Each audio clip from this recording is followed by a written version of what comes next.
Hello, and welcome to Bitesized Audio on YouTube. I'm Simon Stanhope, actor, audiobook narrator, and curator of this channel. On the channel you can hear my narrations, more than 100 to date, and more to come, of classic short stories, mostly from the Victorian and Edwardian eras, including vintage ghost stories, detective stories, and other classic tales of mystery and suspense.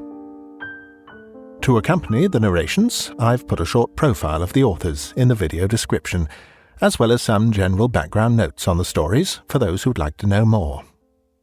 If you enjoy this content, please hit subscribe, like, share, leave a comment if you'd like to, and thank you for listening.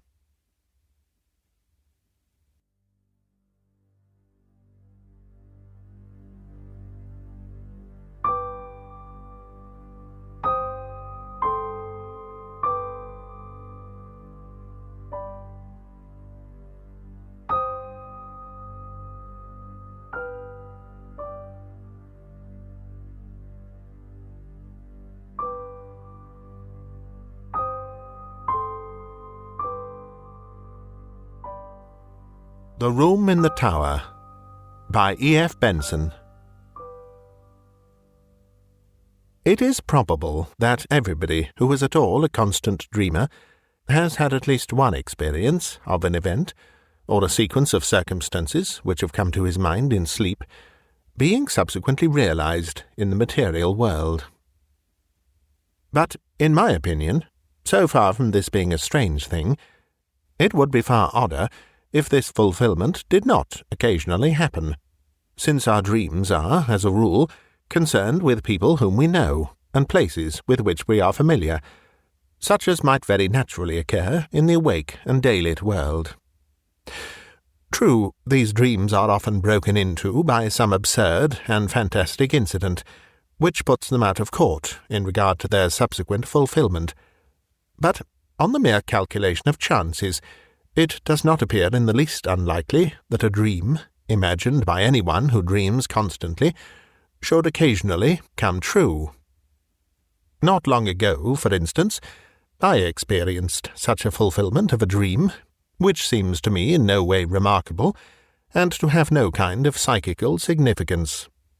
The manner of it was as follows. A certain friend of mine, living abroad, is amiable enough to write to me about once in a fortnight.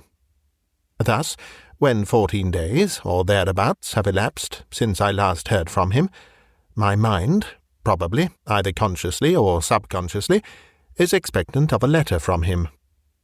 One night last week, I dreamed that as I was going upstairs to dress for dinner, I heard, as I often heard, the sound of the postman's knock on my front door, and diverted my direction downstairs instead. There, among other correspondence, was a letter from him. Thereafter the fantastic entered, for on opening it I found inside the ace of diamonds, and scribbled across it, in his well-known handwriting, "I am sending you this for safe custody, as you know it is running an unreasonable risk to keep aces in Italy." The next evening I was just preparing to go upstairs to dress when I heard the postman's knock, and did precisely as I had done in my dream. There, among other letters, was one from my friend. Only it did not contain the ace of diamonds. Had it done so, I should have attached more weight to the matter, which, as it stands, seems to me a perfectly ordinary coincidence. No doubt I consciously, or subconsciously, expected a letter from him, and this suggested to me my dream. Similarly, the fact that my friend had not written to me for a fortnight suggested to him that he should do so. But occasionally it is not so easy to find such an explanation, and for the following story I can find no explanation at all. It came out of the dark, and into the dark it has gone again. All my life I have been a habitual dreamer. The nights are few, that is to say, when I do not find on awaking in the morning that some mental experience has been mine, and sometimes, all night long apparently, a series of the most dazzling adventures befall me. Almost without exception, these adventures are pleasant, though often merely trivial. It is of an exception that I am going to speak. It was when I was about 16 that a certain dream first came to me, and this is how it befell. It opened with my being set down at the door of a big red brick house, where, I understood, I was going to stay. The servant who opened the door told me that tea was being served in the garden, and led me through a low, dark-panelled hall, with a large open fireplace, onto a cheerful green lawn, set round with flower beds. There were grouped about the tea-table a small party of people, but they were all strangers to me, except one, who was a schoolfellow called Jack Stone, clearly the son of the house, and he introduced me to his mother and father and a couple of sisters. I was, I remember, somewhat astonished to find myself here, for the boy in question was scarcely known to me, and I rather disliked what I knew of him. Moreover, he had left school nearly a year before. The afternoon was very hot, and an intolerable oppression reigned. On the far side of the lawn ran a red brick wall with an iron gate in its centre, outside which stood a walnut tree. We sat in the shadow of the house opposite a row of long windows, inside which I could see a table with cloth laid, glimmering with glass and silver. This garden front of the house was very long, and at one end of it stood a tower of 3 stories, which looked to me much older than the rest of the building. Before long, Mrs. Stone, who, like the rest of the party, had sat in absolute silence, said to me, "Jack will show you your room. I have given you the room in the tower." Quite inexplicably, my heart sank at her words. I felt as if I had known that I should have the room in the tower, and that it contained something dreadful and significant. Jack instantly got up, and I understood that I had to follow him. In silence we passed through the hall, and mounted a great oak staircase with many corners, and arrived at a small landing with 2 doors set in it. He pushed one of these open for me to enter, and without coming in himself, closed it after me. Then I knew that my conjecture had been right. There was something awful in the room, and with the terror of nightmare growing swiftly and enveloping me, I awoke in a spasm of terror. Now, that dream, or variations on it, occurred to me intermittently for 15 years. Most often it came in exactly this form: the arrival, the tea laid out on the lawn, the deadly silence, succeeded by that one deadly sentence, the mounting with Jack Stone up to the room in the tower, where horror dwelt, and it always came to a close in the nightmare of terror at that which was in the room, though I never saw what it was. At other times I experienced variations on this same theme. Occasionally, for instance, we would be sitting at dinner in the dining-room, into the windows of which I had looked on the first night when the dream of this house visited me. But wherever we were, there was the same silence, the same sense of dreadful oppression and foreboding. And the silence, I knew, would always be broken by Mrs. Stone saying to me, "Jack will show you your room. I have given you the room in the tower." Upon which, this was invariable, I had to follow him up the oak staircase with many corners, and enter the place that I dreaded more and more each time that I visited it in sleep. Or, again, I would find myself playing cards, still in silence, in a drawing-room lit with immense chandeliers that gave a blinding illumination. What the game was, I have no idea.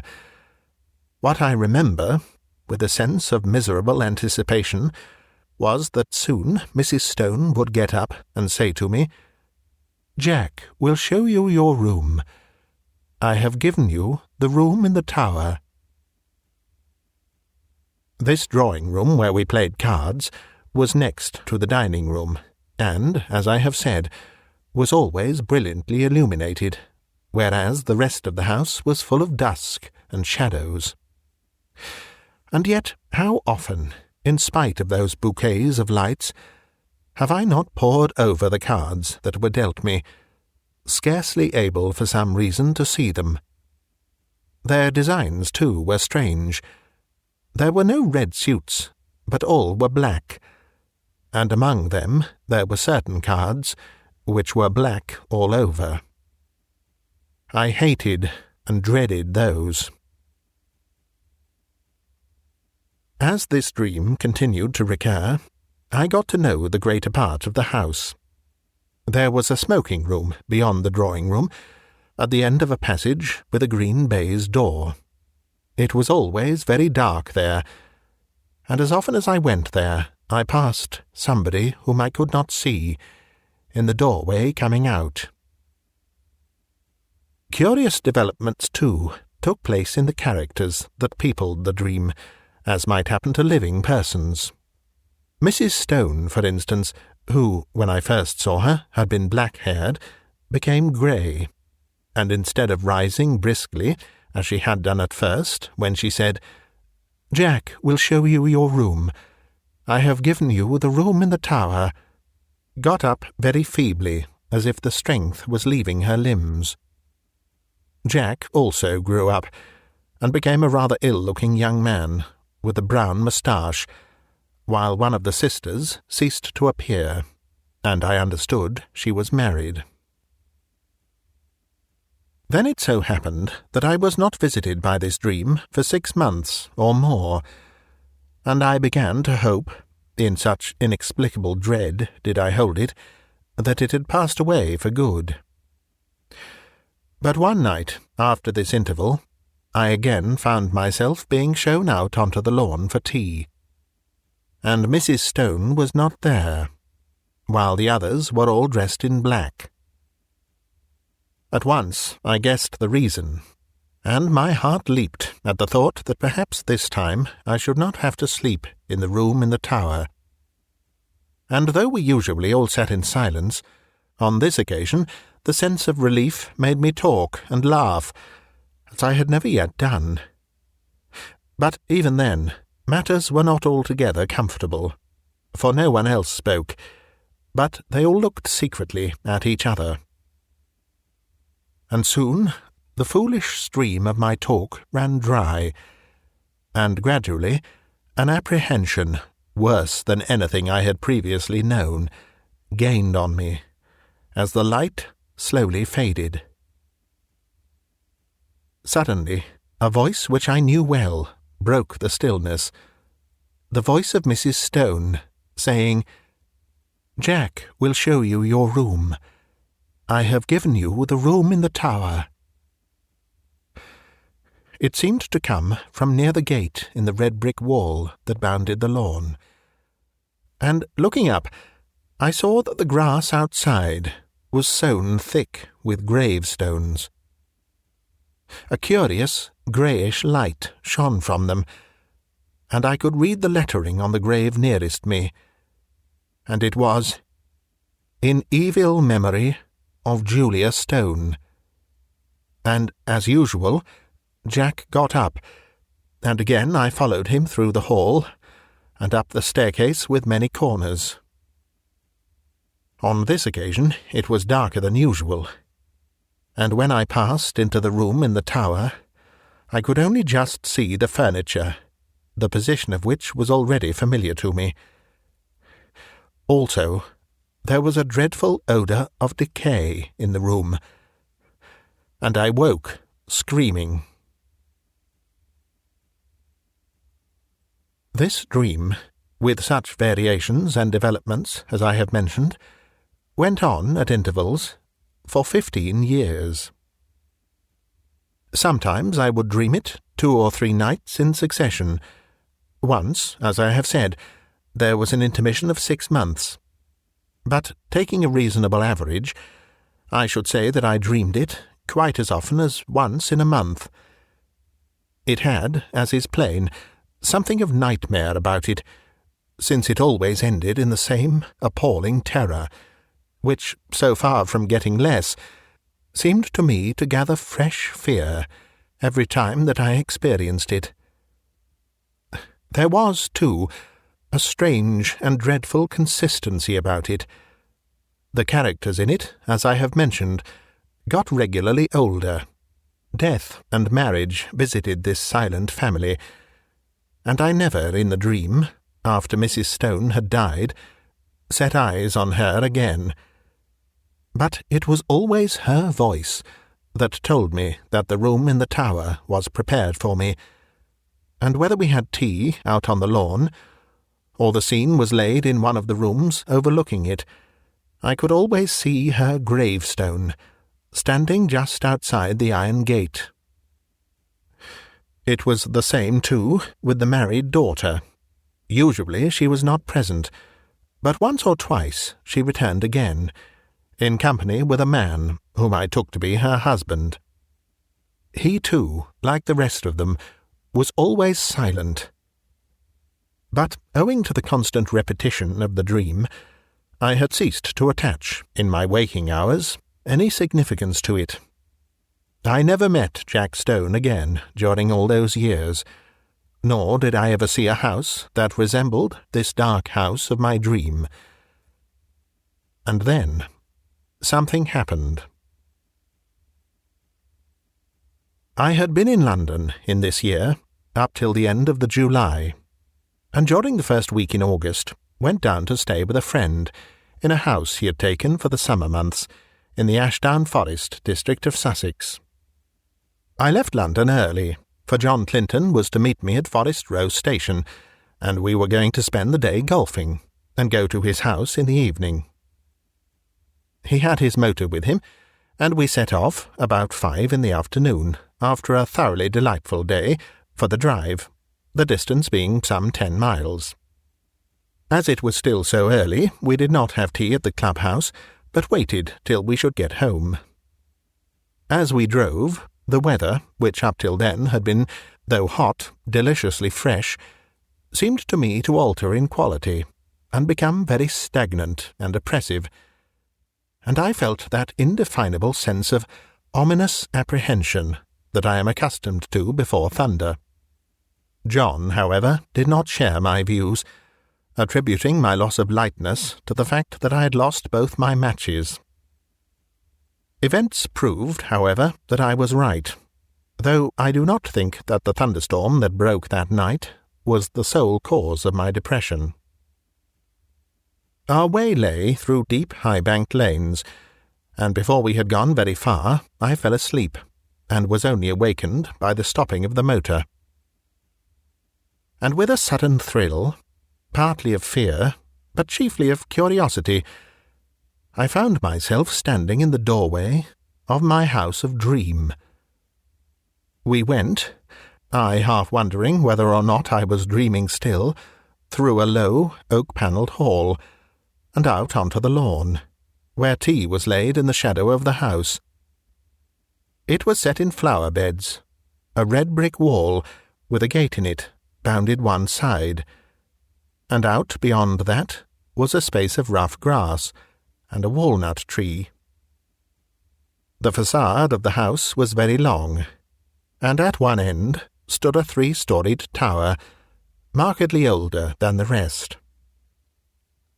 Here, for the moment, all resemblance to the repeated dream ceased. There was no silent and somehow terrible family, but a large assembly of exceedingly cheerful persons, all of whom were known to me. And in spite of the horror with which the dream itself had always filled me, I felt nothing of it, now that the scene of it was thus reproduced before me.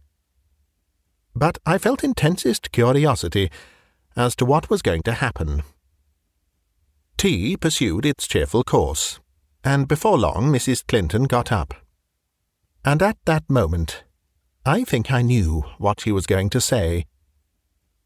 She spoke to me and what she said was, "Jack will show you your room. I have given you the room in the tower." At that, for half a second, the horror of the dream took hold of me again. But it quickly passed, and again I felt nothing more than the most intense curiosity. It was not very long before it was amply satisfied. John turned to me. "Right up at the top of the house," he said. "But I think you'll be comfortable. We're absolutely full up. Would you like to go and see it now? By Jove, I believe that you are right, and that we are going to have a thunderstorm. How dark it has become." I got up and followed him. We passed through the hall and up the perfectly familiar staircase. Then he opened the door, and I went in. And at that moment, sheer, unreasoning terror again possessed me. I did not know what I feared. I simply feared. Then, like a sudden recollection, when one remembers a name which has long escaped the memory, I knew what I feared. I feared Mrs. Stone, whose grave, with the sinister inscription, "In evil memory," I had so often seen in my dream, just beyond the lawn which lay below my window. And then, once more, the fear passed so completely that I wondered what there was to fear, and I found myself, sober and quiet and sane, in the room in the tower, the name of which I had so often heard in my dream, and the scene of which was so familiar. I looked around it with a certain sense of proprietorship, and found that nothing had been changed from the dreaming nights in which I knew it so well. Just to the left of the door was the bed, lengthways along the wall, with the head of it in the angle. In a line with it was the fireplace and a small bookcase. Opposite the door, the outer wall was pierced by 2 lattice-paned windows, between which stood the dressing-table, while ranged along the 4th wall was the washing-stand and a big cupboard. My luggage had already been unpacked, for the furniture of dressing and undressing lay orderly on the washstand and toilet-table, while my dinner clothes were spread out on the coverlet of the bed. And then, with a sudden start of unexplained dismay, I saw that there were 2 rather conspicuous objects which I had not seen before in my dreams. One, a life-sized oil painting of Mrs. Stone, the other, a black-and-white sketch of Jack Stone, representing him as he had appeared to me only a week before, in the last of the series of these repeated dreams, a rather secret and evil-looking man of about 30. His picture hung between the windows, looking straight across the room to the other portrait, which hung at the side of the bed. At that I looked next, and as I looked, I felt once more the horror of nightmare seize me. It represented Mrs. Stone as I had seen her last in my dreams, old and withered and white-haired. But in spite of the evident feebleness of body, a dreadful exuberance and vitality shone through the envelope of flesh, an exuberance wholly malign, a vitality that foamed and frothed with unimaginable evil. Evil beamed from the narrow, leering eyes. It laughed in the demon-like mouth. The whole face was instinct with some secret and appalling mirth. The hands, clasped together on the knee, seemed shaking with suppressed and nameless glee. Then I saw also that it was signed in the left-hand bottom corner, and wondering who the artist could be, I looked more closely and read the inscription, "Julia Stone, by Julia Stone." There came a tap at the door, and John Clinton entered. "Got everything you want?" he asked. "Rather more than I want," said I, pointing to the picture. He laughed. "Hard-featured old lady," he said. "By herself, too, I remember. Anyhow, she can't have flattered herself much." "But don't you see?" said I. "It's scarcely a human face at all. It's the face of some witch, of some devil." He looked at it more closely. "Yes, it isn't very pleasant," he said. "Scarcely a bedside manner, eh? Yes, I can imagine getting the nightmare if I went to sleep with that close by my bed. I'll have it taken down if you like." "I really wish you would," I said. He rang the bell, and with the help of a servant we detached the picture and carried it out onto the landing, and put it with its face to the wall. "By Jove, the old lady is a weight," said John, mopping his forehead. "I wonder if she had something on her mind." The extraordinary weight of the picture had struck me too. I was about to reply when I caught sight of my own hand. There was blood on it, in considerable quantities, covering the whole palm. "I've cut myself somehow," said I. John gave a little startled exclamation. "Why, I have too," he said. Simultaneously, the footman took out his handkerchief and wiped his hand with it. I saw that there was blood also on his handkerchief. John and I went back into the tower room and washed the blood off, but neither on his hand nor on mine was there the slightest trace of a scratch or cut. It seemed to me that, having ascertained this, we both, by a sort of tacit consent, did not allude to it again. Something in my case had dimly occurred to me that I did not wish to think about. It was but a conjecture, but I fancied that I knew the same thing had occurred to him. The heat and oppression of the air, for the storm we had expected was still undischarged, increased very much after dinner, and for some time most of the party, among whom were John Clinton and myself, sat outside on the path bounding the lawn where we had had tea. The night was absolutely dark, and no twinkle of star or moon ray could penetrate the pall of cloud that overset the sky. By degrees our assembly thinned. The women went up to bed, men dispersed to the smoking or billiard room, and by 11 o'clock my host and I were the only two left. All the evening I thought that he had had something on his mind, and as soon as we were alone, he spoke. "The man who helped us with the picture had blood on his hand too. Did you notice?" he said.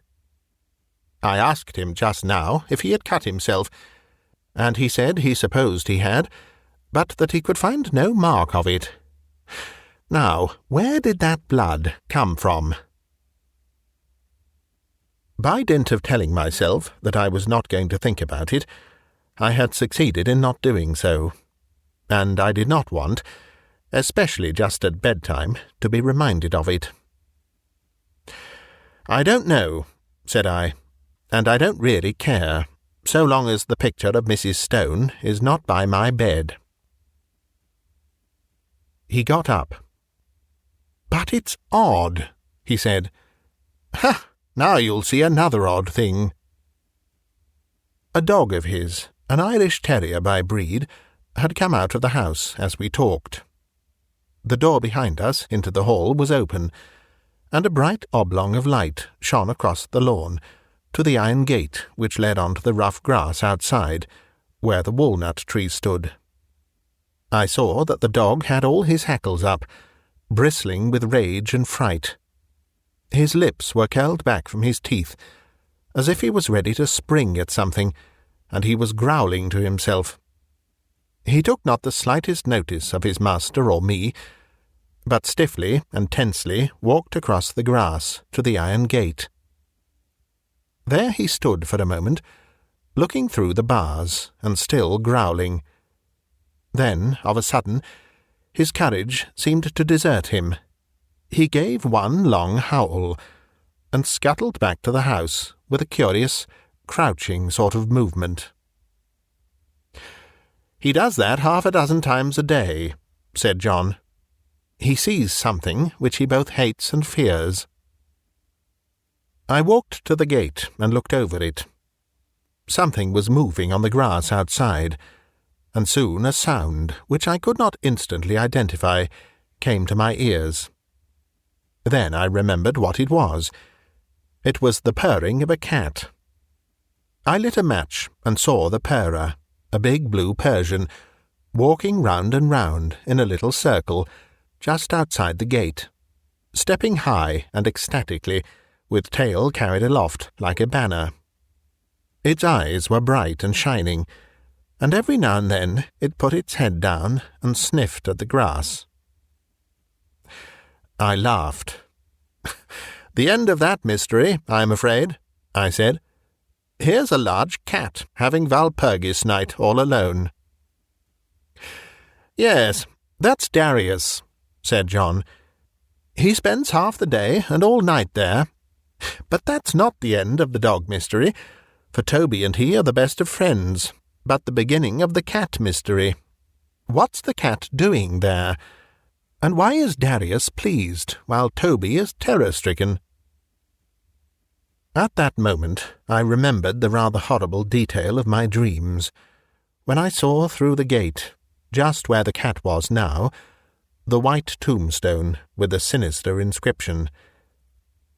But before I could answer, the rain began, as suddenly and heavily as if a tap had been turned on, and simultaneously the big cat squeezed through the bars of the gate and came leaping across the lawn to the house for shelter.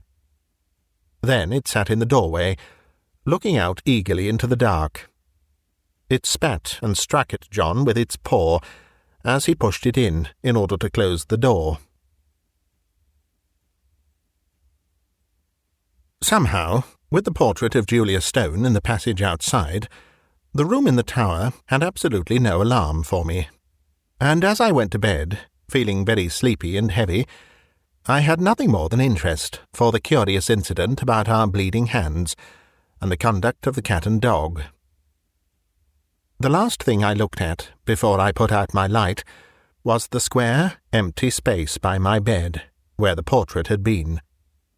Here the paper was of its original, full tint of dark red. Over the rest of the walls it had faded. Then I blew out my candle and instantly fell asleep. My awaking was equally instantaneous, and I sat bolt upright in bed, under the impression that some bright light had been flashed in my face, though it was now absolutely pitch dark. I knew exactly where I was, in the room which I had dreaded in dreams, but no horror that I ever felt when asleep approached the fear that now invaded and froze my brain. Immediately after, a peal of thunder crackled just above the house, but the probability that it was only a flash of lightning which awoke me gave no reassurance to my galloping heart. Something, I knew, was in the room with me, and instinctively I put out my right hand, which was nearest the wall, to keep it away, and my hand touched the edge of a picture frame, hanging close to me. I sprang out of bed, upsetting the small table that stood by it, and I heard my watch, candle, and matches clatter onto the floor. But for the moment there was no need of light, for a blinding flash leaped out of the clouds, and showed me that by my bed again hung the picture of Mrs. Stone. And instantly the room went into blackness again. But in that flash I saw another thing also, namely a figure that leaned over the end of my bed, watching me. It was dressed in some close-clinging white garment, spotted and stained with mould, and the face was that of the portrait. Overhead the thunder cracked and roared, and when it ceased, and the deathly stillness succeeded. I heard the rustle of movement coming nearer me, and, more horrible yet, perceived an odour of corruption and decay. And then a hand was laid on the side of my neck, and close beside my ear I heard quick-taken, eager breathing. Yet I knew that this thing, though it could be perceived by touch, by smell, by eye and by ear, was still not of this earth, but something that had passed out of the body and had power to make itself manifest. Then a voice, already familiar to me, spoke. "I knew you would come to the room in the tower," it said. "I have been long waiting for you. At last you have come. Tonight I shall feast. Before long we will feast together." And the quick breathing came closer to me. I could feel it on my neck. At that, the terror, which I think had paralyzed me for the moment, gave way to the wild instinct of self-preservation. I hit wildly with both arms, kicking out at the same moment, and heard a little animal squeal, and something soft dropped with a thud beside me. I took a couple of steps forward, nearly tripping up over whatever it was that lay there, and by the merest good luck found the handle of the door. In another second I ran out on the landing, and had banged the door behind me. Almost at the same moment I heard a door open somewhere below, and John Clinton, candle in hand, came running upstairs. "What is it?" he said. "I sleep just below you, and heard a noise as if— Good heavens! There's blood on your shoulder." I stood there, so he told me afterwards, swaying from side to side, white as a sheet, with the mark on my shoulder, as if a hand covered with blood had been laid there. "It's in there," I said, pointing. "She, you know. The portrait is in there too, hanging up on the place we took it from." At that he laughed. "My dear fellow, this is mere nightmare," he said. He pushed by me and opened the door, I standing there, simply inert with terror, unable to stop him, unable to move. "Phew, what an awful smell," he said. Then there was silence. He had passed out of my sight behind the open door. Next moment he came out again, as white as myself, and instantly shut it. "Yes, the portrait's there," he said, "and on the floor is a thing spotted with earth, like what they bury people in. Come away, quick, come away." How I got downstairs I hardly know. An awful shuddering and nausea of the spirit rather than of the flesh had seized me, and more than once he had to place my feet upon the steps, while every now and then he cast glances of terror and apprehension up the stairs. But in time we came to his dressing-room on the floor below, and there I told him what I have here described. The sequel can be made short. Indeed, some of my readers have perhaps already guessed what it was, if they remember that inexplicable affair of the churchyard at West Fawley, some 8 years ago, where an attempt was made 3 times to bury the body of a certain woman who had committed suicide. On each occasion, the coffin was found, in the course of a few days, again protruding from the ground. After the 3rd attempt, in order that the thing should not be talked about, the body was buried elsewhere, in unconsecrated ground. Where it was buried was just outside the iron gate of the garden belonging to the house where this woman had lived. She had committed suicide in a room at the top of the tower in that house.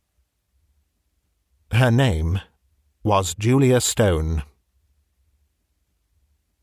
Subsequently, the body was again secretly dug up, and the coffin was found to be full of blood.